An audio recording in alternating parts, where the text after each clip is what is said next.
ಸರ್ಕಾರಕ್ಕೆ down BJP down BJP.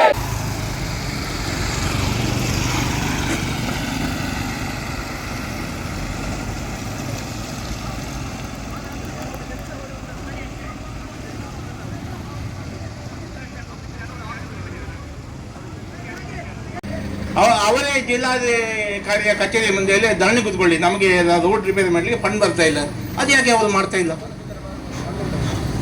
ಆದ್ದರಿಂದ ದಯವಿಟ್ಟು ನಮ್ಮ ಇಂದಿನ ಪ್ರತಿಭಟನೆ ಯಾರ ಮೇಲೆ ವೈಯಕ್ತಿಕವಾಗಿ ಅಲ್ಲ, ಯಾರ ವಿರುದ್ಧವಾಗಿ ಕೂಡ ಕೇಳಿ ಈ ಇಮಿಡಿಯೇಟ್ ಈ ರಸ್ತೆಯನ್ನು ದುರಸ್ತಿ ಮಾಡಲಿ ಅಂತ ಅವರ ಹತ್ರ ಆಗ್ರಹಿಸಿ ಇಲ್ಲಿ ಬಂದು ಈ ಪ್ರತಿಭಟನೆ ಸಭೆಯಲ್ಲಿ ಭಾಗವಹಿಸಿದ ತಮ್ಮ ಎಲ್ಲರಿಗೆ ಕೃತಜ್ಞತೆ ಸಲ್ಲಿಸಬೇಕು. ಬೇಕೇ ಬೇಕು ರಸ್ತೆ ರಿಪೇರಿ ಮಾಡದ ಶಾಸಕರಿಗೆ, ರಸ್ತೆಗೆ ಅನುದಾನ ತರದ ಶಾಸಕರಿಗೆ ಬೇಕೇ ಬೇಕು ನಮ್ಮ ರಸ್ತೆ ನಮ್ಮ ರಸ್ತೆ ಆದಷ್ಟು ರಸ್ತೆ ರಿಪೇರಿ ಮಾಡಲೇಬೇಕು. ಬೇಕೇ ಬೇಕು.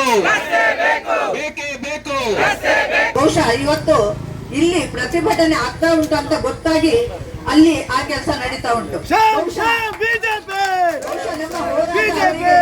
ಭಯವನ್ನ ಹುಟ್ಟಿಸಿದೆ ಅಂದ್ರೆ ತಪ್ಪಾಗ್ಲಿಕ್ಕಿಲ್ಲ. ಬಹುಶಃ ಇಷ್ಟೊತ್ತು ಅಲ್ಲಿ ತೇಪೆ ಹಾಕ್ಲಿಕ್ಕೂ ಕೂಡ ಪ್ರಯತ್ನ ಮಾಡದವರು ಇವತ್ತು ಬೆಳಗ್ಗೆ ತೇಪೆಯನ್ನು ಹಾಕಲು ಪ್ರಯತ್ನಿಸ್ತಾ ಇದ್ದಾರೆ. ನಮ್ಗೆ ನಿಜವಾಗ್ಲೂ ಈ ತೇಪೆ ಕೆಲಸ ಬೇಡವೇ ಬೇಡ.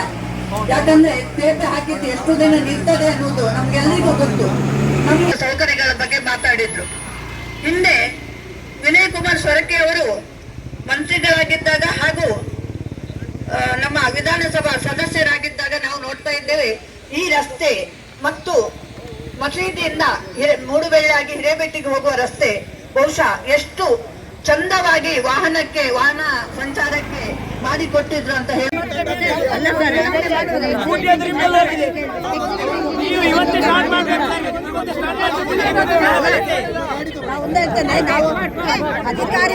ಒಂದು ವಾರದ ಗಡುವಿನಲ್ಲಿ ಇದನ್ನು ಪ್ರಾರಂಭ ಮಾಡ್ತೀರಿ. ಒಂದು ವಾರದ ಗಡುವು ಕೊಟ್ಟಿದ್ದೀರಿ. ಒಂದು ವಾರದಲ್ಲಿ ನೀವು ಮಾಡ್ತೀರಿ.